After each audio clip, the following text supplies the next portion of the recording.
Madam ನನಗೆ ಸ್ವಂತ ಮನೆ ಇದೆ, ಅಂಗಡಿನೂ ಸ್ವಂತನೇ, ಆ ಜಾಗನೂ ಸ್ವಂತನೇ.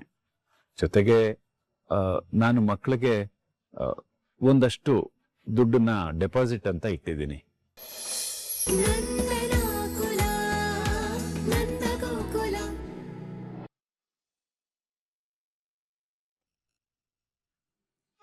ಏ ವೀಣಾ, ಈ ವೀಣಾ ಅಲ್ಲೋಡೆ, ಆ ಹುಡುಗ ಇಷ್ಟು ಮುದ್ದಾಗಿ ಗುಂಡು ಗುಂಡಾಗಿದ್ದಾನೆ. ಹೌದು ರೀ, ತುಂಬಾ ಚೆನ್ನಾಗಿದ್ದಾನೆ. ನಮ್ ಪ್ರಿಯಂಗೆ ಹೇಳಿ ಮಾಡಿಸಿದ ಜೋಡಿ ಅಲ್ವಾ? ಹೌದೌದು. ಅಮ್ಮ, ನನಗೆ ಅವ್ರು ಯಾರು ಅಂತಾನೆ ಗೊತ್ತಿಲ್ಲ. ಅಷ್ಟು ಬೇಗ ಮದ್ವೆ ಸೆಟ್ ಮಾಡಿದ್ರಾ? ನೀನ್ ಸುಮ್ಮನೆ ಇರೆ, ನಾವಿಬ್ರು ಏನೇ ಮಾಡಿದ್ರು ನೀನ್ ಒಳ್ಳೇದಕ್ಕೆ. ಅಲ್ಲ ಕಣೆ, ತಂದೆ ತಾಯಿಯಾಗಿ ನೀನ್ ಚೆನ್ನಾಗಿರ್ಬೇಕು ಅಂತ ನಾವ್ ಆಸೆ ಪಡೋದು ತಪ್ಪೇನೆ? ಅಮ್ಮ ಪ್ಲೀಸ್ ಅಮ್ಮ. ನೀನ್ ಸುಮ್ಮನೆ ಇರು, ನಾನ್ ಬೇರೆ ನಿನ್ ಜೊತೆ ಮಾತಾಡ್ಕೊಂಡಿದ್ದೆ. ಸುಮ್ಮನೆ ಇರು. ನೀವ್ ಒಪ್ಪುವಂತ ಸಂಬಂಧ ಸಿಗತ್ತೆ ನೋಡೋಣ, ಕೂತಿರಿ. ಸರಿ.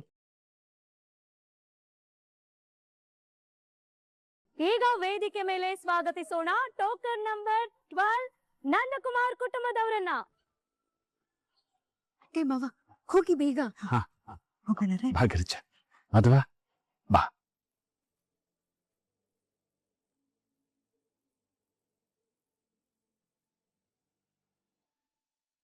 ನಮಸ್ಕಾರ ನಂದಕುಮಾರ್ ಅವರೇ. ನಮಸ್ಕಾರ. ಮಾಧವ್ ಅವರೇ, ಈಗ ನಿಮ್ ಬಗ್ಗೆ ಹೇಳಿ. ಮದುವೆ ತಗೋ, ಮಾತಾಡು ಮಾತಾಡು. ನನ್ನ ಹೆಸರು ಮಾಧವ. ನಾನು ಇಲ್ಲೇ ದೊಡ್ಡಬಳ್ಳಾಪುರದಲ್ಲೇ ಇರೋದು. ನಾನು ಇಲ್ಲೇ ಒಂದು ಚಿಟ್ ಫಂಡ್ ಕಂಪ್ನಿನಲ್ಲಿ ಅಕೌಂಟೆಂಟ್ ಆಗಿ ಕೆಲಸ ಮಾಡ್ತೀನಿ. ಮದುವ, ಯಾಕೋ ಹೆದರ್ಕೋತಾ ಇದೆಯಾ? ಬೇರೆ ಮಾತಾಡು. ಹಾಂಪ್ಪ, ಇವರು ನಮ್ಮಪ್ಪ ನಂದಕುಮಾರು, ಇವರು ನನ್ನ ತಾಯಿ ಗಿರಿಜಾ. ನಮ್ಮ ತಂದೆಯವ್ರದ್ದೊಂದು ಪ್ರಾವಿಷನ್ ಸ್ಟೋರ್ಸ್ ಇದೆ, ಅದ್ರ ಹೆಸರು ಗಿರಿಜಾ ಸ್ಟೋರ್ಸ್ ಅಂತ.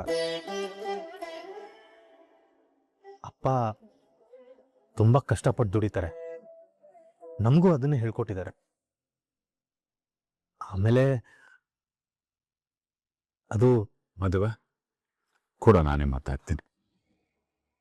ನಮಸ್ಕಾರ ಮೇಡಮ್, ನನ್ನ ಹೆಸರು ನಂದಕುಮಾರ್, ಹೆಂಡತಿ ಗಿರಿಜಾ, ಇವನು ಮಾಧವ. ನಾನೊಂದು ಕಿರಾಣಿ ಅಂಗಡಿ ನಡೆಸ್ತಾ ಇದ್ದೀನಿ, ಗಿರಿಜಾ ಸ್ಟೋರ್ ಅಂತ. ಇಡೀ ದೊಡ್ಡಬಳ್ಳಾಪುರಕ್ಕೆ ತುಂಬಾ ಹೆಸರುವಾಸಿ, ಹೆಸರು ಕೇಳದೇ ಇರೋರೇ ಇಲ್ಲ. ಇನ್ನು ನನಗೆ 5 ಜನ ಮಕ್ಕಳು, 2 ಹೆಣ್ಮಕ್ಳು, 3 ಜನ ಗಂಡ್ಮಕ್ಳು. ಹಿರಿ ಮಗಳು ಮದುವೆ ಆಗಿದೆ, ಮಧ್ಯದವನು ಮತ್ತೆ ಕಡೆ ಮಗನ ಮದುವೆನೂ ಆಗಿದೆ. ಈಗ ನನ್ನ ಹಿರಿ ಮಗ ಮಾಧವನ್ ಮದುವೆ ಮಾಡಬೇಕು ಅಂತ. ಇವನು ಒಂದು ಚಿಟ್ ಫಂಡ್ ಅಲ್ಲಿ ಅಕೌಂಟೆಂಟ್ ಆಗಿ ಕೆಲಸ ಮಾಡ್ತಾ ಇದ್ದಾನೆ.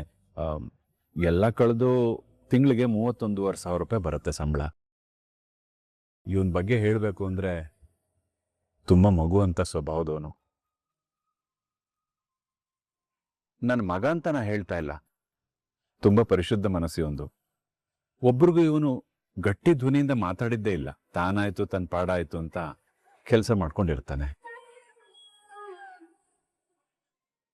ಇವನ್ ಸ್ವಭಾವಕ್ಕೆ ಹೊಂದುವಂತ ಹುಡುಗಿ ಹುಡ್ಕೊಂಡು ನಾವು ಇವತ್ತು ಈ ಮೇಳಕ್ಕೆ ಬಂದಿದ್ದೀವಿ. ಗ್ರೇಟ್. ನಿಮ್ ಬಗ್ಗೆ, ನಿಮ್ ಮಗನ್ ಬಗ್ಗೆ ತಿಳ್ಕೊಂಡು ತುಂಬಾ ಖುಷಿ ಆಯ್ತು ನಂದಕುಮಾರ್ ಅವ್ರೆ. ಹೇಳಿ, ನಿಮ್ ಮಗನ್ಗೆ ಯಾವ ತರ ಹುಡುಗಿ ಬೇಕು? ನನ್ನ ಮಗನ್ಗೆ ಸರಿ ಹೊಂದುವಂತ ಹುಡುಗಿ ಬೇಕು. ಸ್ವಲ್ಪ ವಿವರವಾಗಿ ಹೇಳೋದಕ್ಕಾಗತ್ತಾ? ಯಾಕೆಂದ್ರೆ ಇಲ್ಲಿ ಬಂದಿರೋ ಹುಡುಗಿ ತಂದೆ ತಾಯಿ ಅಂದ್ರು ನಿಮ್ಮನ್ನ ಅಪ್ರೋಚ್ ಮಾಡ್ಬೇಕು ಅಂದ್ರೆ ಕೆಲವೊಂದು ಡೀಟೇಲ್ಸ್ ಬೇಕಾಗತ್ತೆ. ಅಂದ್ರೆ ಹುಡುಗಿ ಓದದೋಳಾಗಿರ್ಬೇಕಾ, ಕೆಲ್ಸಕ್ಕೆ ಹೋಗ್ಬೇಕಾ, ಮನೆ ಕೆಲ್ಸಗಳೆಲ್ಲ ಗೊತ್ತಿರ್ಬೇಕಾ? ಹುಡುಗಿ ಓದ್ಕೊಂಡಿದ್ರು ಪರವಾಗಿಲ್ಲ ಮೇಡಮ್, ಓದ್ದೇ ಇದ್ರೂ ಪರವಾಗಿಲ್ಲ, ಅವಳು ಕೆಲ್ಸಕ್ಕೆ ಹೋದ್ರೂ ಪರವಾಗಿಲ್ಲ, ಮನೇಲಿದ್ರೂ ನಮ್ಗಾಗತ್ತೆ. ನಾನು ಆಗ್ಲೇ ನಿಮ್ಗೆ ಹೇಳಿದ್ನಲ್ಲ, ನಂದೊಂದು ಕಿರಾಣಿ ಅಂಗಡಿ ಇದೆ ಅಂತ. ಅದ್ರ ಲೆಕ್ಕಾಚಾರ ಎಲ್ಲ ನನ್ನ ಕಿರಿ ಮಗಳು ನೋಡ್ಕೋತಾಳೆ. ಎಷ್ಟೇ ಆದ್ರೂ ಹೆಣ್ಮಗಳು. ನಾಳೆ ಮದ್ವೆ ಗಂಡನ ಮನೆಗೆ ಹೋಗ್ತಾಳೆ. ನಾಳೆ ನನ್ನ ಮನೆಗೆ ಬರೋ ಸೊಸೆ ನನ್ನ ಅಂಗಡಿ ಲೆಕ್ಕಾಚಾರದಲ್ಲಿ ನನಗೆ ಸಹಾಯ ಮಾಡಲಿ ಅನ್ನೋ ಅಪೇಕ್ಷೆ. ನನ್ನ 2ನೇ ಸೊಸೆ ಸರ್ಕಾರಿ ಉದ್ಯೋಗದಲ್ಲಿದ್ದಾಳೆ, 3ನೇ ಸೊಸೆ ಇನ್ನೂ ಓದ್ತಾ ಇದ್ದಾಳೆ. ಈಗ ಬರೋ ಸೊಸೆ ಮನೆ ಜೊತೆ ಅಂಗಡಿನೂ ನಿಭಾಯಿಸ್ಕೊಂಡು ಹೋಗ್ಲಿ ಅನ್ನೋ ಸಣ್ಣ ಆಸೆ. Super sir. ಮೇಡಮ್, ನಿಮ್ ಸೊಸೆ ಬಗ್ಗೆ ನಿಮ್ಗೆ ಏನೇನ್ ನಿರೀಕ್ಷೆಗಳಿದೆ? ಬೇಡ ರೀ. ತಗೋಗಚ್ಚ ಮಾತಾಡು. ಹೇಳಿ ಮೇಡಮ್, ನಿಮ್ ಮನೆಗೆ ಸೊಸೆಯಾಗಿ ಬರುವಂತ ಹುಡುಗಿ ಹೇಗಿರ್ಬೇಕು ಅಂತ ನೀವ್ ನಿರೀಕ್ಷೆ ಮಾಡ್ತಿದ್ದೀರಾ? ಅಂದ್ರೆ ಮನೆ ಕೆಲಸ ಎಲ್ಲ ಗೊತ್ತಿರ್ಬೇಕಾ ಬೇಡ್ವಾ? ಅಯ್ಯಯ್ಯೋ, ನಮ್ಮನೆಗ್ ಸೊಸೆಯಾಗಿ ಬರೋ ಹುಡುಗಿಗೆ ಮನೆ ಕೆಲಸ ಗೊತ್ತಿರ್ಲೇಬೇಕು ಅಂತೇನು ಒತ್ತಾಯ ಇಲ್ಲ. ಅವಳಿಗೆ ಕಲಿಯೋ ಆಸಕ್ತಿ ಇದ್ರೆ ನಾನೇ ಅವಳಿಗೆ ಹೇಳ್ಕೊಡ್ತೀನಿ. ಪಾಪ ಈಗಿನ ಕಾಲದ ಮಕ್ಕಳಲ್ವಾ, ಅವ್ರಿಗದೆಲ್ಲ ಗೊತ್ತಾಗೋದಿಲ್ಲ. ಅದಕ್ಕೆ ಅವಳಿನ ಮನೆ ಕೆಲಸ ಎಲ್ಲ ಮಾಡ್ಬೇಕು ಅಂತ ಏನಿಲ್ಲ. ನಾನಿದ್ದೀನಲ್ಲ, ನಾನೇ ಎಲ್ಲ ಮನೆ ಕೆಲಸ ಮಾಡ್ತೀನಿ. ಅವಳು ನನ್ಗೆ ಸಣ್ಣ ಪುಟ್ಟ ಸಹಾಯ ಮಾಡಿದ್ರೆ ಸಾಕು. ಅಷ್ಟು ಮಾತ್ರ ಅಲ್ಲ, ನನ್ ಮಗ ಮಾಧವನ್ನ ಅವಳು ಚೆನ್ನಾಗಿ ನೋಡ್ಕೋಬೇಕು, ಅಷ್ಟೇ ನಮ್ಮ ಆಸೆ. ಎಷ್ಟು ಮುದ್ದಾಗಿ ಹೇಳಿದ್ರಿ ಮೇಡಮ್. ನಿಮ್ ಇನ್ನೋಸೆನ್ಸ್, ನಿಮ್ ಯಜಮಾನ್ರು ಒಳ್ಳೆತನ, ನಿಮ್ ಮಗನ್ ಗುಣ ನಡತೆ ನೋಡ್ತಾ ಇದ್ರೆ ನಿಮ್ ಮನೆಗೆ ಸೊಸೆಯಾಗಿ ಬರೋಳು ನಿಜವಾಗ್ಲೂ ಅದೃಷ್ಟ ಮಾಡಿದಾಳೆ ಅಂತ ನನ್ಗನ್ನಿಸ್ತಾ ಇದೆ. ಇಲ್ಲಿ ಆ ಅದೃಷ್ಟವಂತ ಹುಡುಗಿ ಯಾರಾದ್ರೂ ಇದಾರ ಅನ್ನೋದನ್ನ ನಾವ್ ಕಾದ್ ನೋಡ್ಬೇಕು. ಸರ್, ಇನ್ನೊಂದ್ ಪ್ರಶ್ನೆ, ಎಷ್ಟು ಆಸ್ತಿ ಮಾಡಿಟ್ಟಿದ್ದೀರಾ?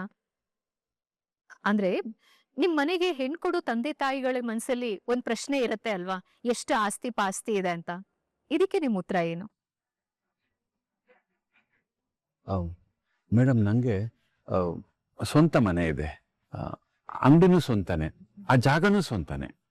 ಜೊತೆಗೆ ನಾನು ಮಕ್ಕಳಿಗೆ ಒಂದಷ್ಟು ದುಡ್ಡನ್ನ ಡೆಪಾಸಿಟ್ ಅಂತ ಇಟ್ಟಿದ್ದೀನಿ. ಮತ್ತೆ ನಾಳೆ ಬರೋ ಸೊಸೆಗೆ ಮಂಗಳಸೂತ್ರಕ್ಕೆ, ಒಡವೆ ವಸ್ತುಗೆ ಅಂತ ಒಂದು ಸ್ವಲ್ಪ ಹಣ ಕೂಡಿಟ್ಟಿದ್ದೀನಿ. ಎಲ್ಲದಕ್ಕಿಂತ ಹೆಚ್ಚಾಗಿ ನಾನು ನನ್ನ ಕೊನೆ ಉಸಿರಿರೋ ತನಕ ನನ್ನ ಮಕ್ಕಳು ಭವಿಷ್ಯಕ್ಕೋಸ್ಕರ ದುಡಿತಾನೆ ಇರ್ತೀನಿ ಮೇಡಮ್.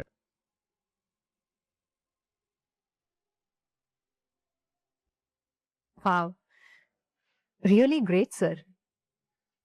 ಮೇಡಮ್, ಇನ್ನೊಂದು ವಿಷಯ ಹೇಳಕ್ ಮರ್ತೆ.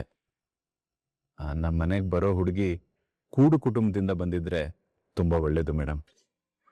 ಯಾಕೆ ಅಂದ್ರೆ ಅವಳಿಗೆ ಈ ಕೂಡು ಕುಟುಂಬದ ಮೌಲ್ಯಗಳು ಗೊತ್ತಿರುತ್ತೆ. ನಾಳೆ ಅವಳು ನಮ್ಮ ಮನೆಗೆ ಬಂದಾಗ ಮನೆ ತುಂಬಾ ಜನ ನೋಡಿ ಅವಳಿಗೆ ಬೇಜಾರಾಗಲ್ಲ. ಮನೆ ಒಡಿಬೇಕು ಅನ್ನೋ ಯಾವ ಯೋಚನೆನೂ ಅವಳಿಗೆ ಇರೋದಿಲ್ಲ. ಮನೇಲಿ ಏನೇ ಸಮಸ್ಯೆ ಬಂದ್ರೂ ಅದನ್ನ ತೂಗಿಸ್ಕೊಂಡು ಹೋಗೋ ಮನಸ್ಥಿತಿ ಇರುತ್ತೆ. ನಂದಕುಮಾರ್ ಅವ್ರೆ, ನಿಮ್ಮ ನಿರೀಕ್ಷೆಗೆ ತಕ್ಕನಾಗಿರುವಂತ ಹುಡುಗಿ ಆದಷ್ಟು ಬೇಗ ನಿಮ್ ಕುಟುಂಬಕ್ಕೆ ಸಿಗ್ಲಿ ಅಂತ ನಾನು ಆ ದೇವ್ರಲ್ಲಿ ಕೇಳ್ಕೊಳ್ತೀನಿ. ಇಲ್ಲೇ ಕೂತಿರಿ, ನಿಮ್ಮ ಕುಟುಂಬಕ್ಕೆ ಸರಿ ಹೊಂದುವಂತ ಸಂಬಂಧ ಯಾವ್ದಾದ್ರು ಸಿಕ್ಕಿದ್ರೆ ನಾವು ನಿಮ್ಗೆ ತಕ್ಷಣ ಇನ್ಫಾರ್ಮ್ ಮಾಡ್ತೀವಿ, ಸರಿನಾ? ಆಗ್ಲಿ. ನಿಮಗೂ ನಿಮ್ ಕುಟುಂಬದವ್ರಿಗೂ ಶುಭವಾಗ್ಲಿ. ಧನ್ಯವಾದ. ಎಸ್, ಈಗ ವೇದಿಕೆ ಮೇಲೆ ಸ್ವಾಗತಿಸೋಣ ಟೋಕನ್ ನಂಬರ್ 14 ಪರಮೇಶ್ವರ್ ಕುಟುಂಬದವ್ರನ್ನ. ನಮ್ಮನೆ ಕಣೆ.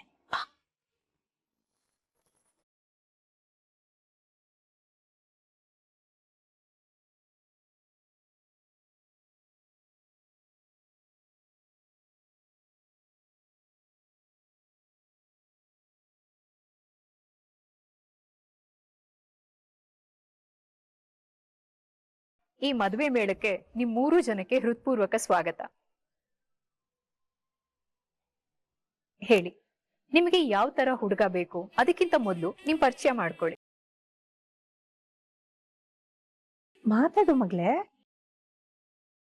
ಮಗಳೇ, ಮಾತಾಡು ಮಗಳೇ. ಅದು ನಾನು ಪ್ರಿಯಾ ಅಂತ.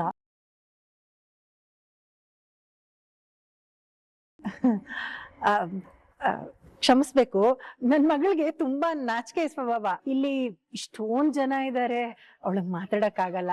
ಅದಕ್ಕೆ ಅವಳ ಪರವಾಗಿ ನಾನೇ ಮಾತಾಡ್ತೀನಿ. ನನ್ ಮಗಳ ಹೆಸರು ಪ್ರಿಯಾ ಅಂತ, 23 ವರ್ಷ, MA ಮಾಡಿದಾಳೆ. ಓ, ಏನ್ ಕೆಲಸ ಮಾಡ್ಕೊಂಡಿರೋದು ನಿಮ್ ಮಗಳು? ಕೆಲ್ಸ ಮಾಡೋ ಆಸೆ ಏನೋ ಇವಳಿಗಿತ್ತು, ಆದ್ರೆ ನಾವೇ ಕೆಲ್ಸಕ್ಕೆ ಕಳಿಸ್ಲಿಲ್ಲ. ಯಾಕೆ ಅಂತ ಕೇಳ್ಬೋದಾ? ಅದೇನಂದ್ರೆ ಮೇಡಮ್, ಈಗ ಕೆಲ್ಸಕ್ಕೆ ಕಳ್ಸಿದ್ರೆ ಮದ್ವೆ ಆದ್ಮೇಲೂ ಕೆಲ್ಸಕ್ಕೆ ಹೋಗ್ಲೇಬೇಕು ಅಂತ ಹಠ ಮಾಡ್ತಾರೆ. ಕೆಲ್ಸಕ್ಕೆ ಹೋಗಕ್ ಶುರು ಮಾಡಿದ್ಮೇಲೆ ನಾನ್ ದುಡಿತಾ ಇದ್ದೀನಿ, ನಾನ್ ಯಾರಿಗೂ ಕಮ್ಮಿ ಇಲ್ಲ ಅನ್ನೋ ಅಹಂಕಾರ ಬಂದ್ಬಿಡುತ್ತೆ. ಆ ತರ ಅಹಂಕಾರ ಎಲ್ಲ ನನ್ ಮಗಳಿಗೆ ಬರಬಾರ್ದು ಅಂತ ನಾವೇ ಕೆಲ್ಸಕ್ಕೆ ಕಳ್ಸಿಲ್ಲ. ಮತ್ತೆ ಈ ಹೆಣ್ಮಕ್ಳು ಮದ್ವೆ ಆದ್ಮೇಲೂ ಕೆಲ್ಸ ಎಲ್ಲ ಮಾಡ್ಕೊಂಡಿದ್ರೆ ಪಾಪ ಅತ್ತೆ ಮಾವನ್ನೆಲ್ಲ ನೋಡ್ಕೊಳ್ಳೋದು ಯಾರು ಹೇಳಿ?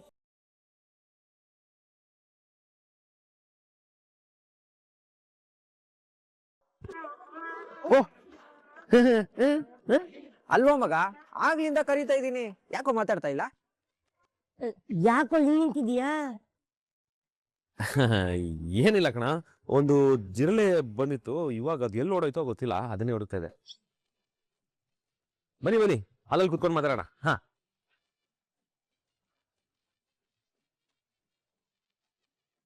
ಕೂತ್ಕೊಳ್ಳಿ. ಏನ್ ವಲ್ಲಭ, ಮನೇಲಿ ಯಾರು ಕಾಣಿಸ್ತಾ ಇಲ್ಲ? ಯಾರು ಇಲ್ಲ ಕಣ್ರೋ, ಎಲ್ಲ ಆಚೆ ಹೋಗಿದ್ದಾರೆ. ಸರಿ, ನೀವೇನು ಸಡನ್ ಆಗಿ ಬಂದ್ಬಿಟ್ಟಿದ್ದೀರಾ ಮನೆಗೆ? ಅವಾಗ್ಲೇ ಕ್ಲಿನಿಕ್ ಅಲ್ಲಿ ನೀನೇ ಹೇಳ್ದಲ್ವ ಮನೆ ಹತ್ರ ಬನ್ನಿ ಸಿಗ್ತೀನಿ ಅಂತ. ಅದಾ, ನಾನೇನು ಫ್ಲೋ ಅಲ್ಲಿ ಹೇಳ್ದೆ, ಅದಕ್ಕೆ ಬಂದ್ಬಿಡದಾ? ಏನೋ ಮಗ, ಮನೆಗ್ ಬಂದವ್ರಿಗೆ ಹಿಂಗ ಕೇಳ್ತಾರೆ. ಅಲ್ಲ, ಪ್ರತಿ ಸಲ ಮನೆಗ್ ಬಂದಾಗ್ಲೂ ಕೂಡ ಅಪ್ಪ ಹೊರಗಡೆ ಹೋಗೋರೆ, ಒಳ್ಳೆ ಸಿನಿಮಾ ನೋಡೋಣ ಅಂತಿದ್ದೆ. ಇವಾಗ ನೋಡಿದ್ರೆ ಈ ತರ ಹೇಳ್ತಿದ್ಯಾ, ಯಾಕೋ ಮಗ? ಅಲ್ಲ ಕಣ, ಅವಾಗ್ಲೇ ಕ್ಲಿನಿಕ್ ಅಲ್ಲೂ ಸರಿಯಾಗಿ ಮಾತಾಡ್ಸಿಲ್ಲ. ಯಾಕ ತುಂಬಾ ಬದಲಾಗಿದೆ ಬಿಡು ಮಗ ನೀನು. ಅದೇನಿಲ್ವೋ ಬ್ಯಾಟ್ರಿ, ಅದು ಅಷ್ಟಕ್ಕೂ ನಾವು ಬಂದಿದ್ದು ಸುಂದರ ಮಾಮಲ್ಲ ನೋಡ್ಕೊಂಡು ಮಾತಾಡ್ಸ್ಕೊಂಡು ಹೋಗೋದಕ್ಕೆ. ಎಲ್ಲಿ ಅವರು ಕಾಣಿಸ್ತಾ ಇಲ್ಲ? ಅದು ಅವ್ರಿಗೆ ಜ್ವರ ಕಮ್ಮಿ ಆಯ್ತು, ಸ್ಟೋರ್ಗೆ ಹೋಗ್ಬಿಟ್ರು. ನೀವು ಓಡಿ. ಮಗ, ನೀನ್ ನಿಜವಾಗ್ಲೂ ನೋ ಫ್ರೆಂಡ್ ವಲ್ಲಭನೇನೋ? ಮಾತ್ಗೂ ಹೊರಡಿ ಅಂತಿಲ್ಲ. ಬಾರಪ್ಪ ಚೆನ್ನಾಗನ. ಇರೋ ಮಗ, ಮಗ ವಲ್ಲಭ, ಬೆಳಿಗ್ಗೆಯಿಂದ ಏನು ತಿಂದಿಲ್ಲ, ತುಂಬಾ ಹೊಟ್ಟೆ ಹಸಿತಿದೆ ಕಣೋ.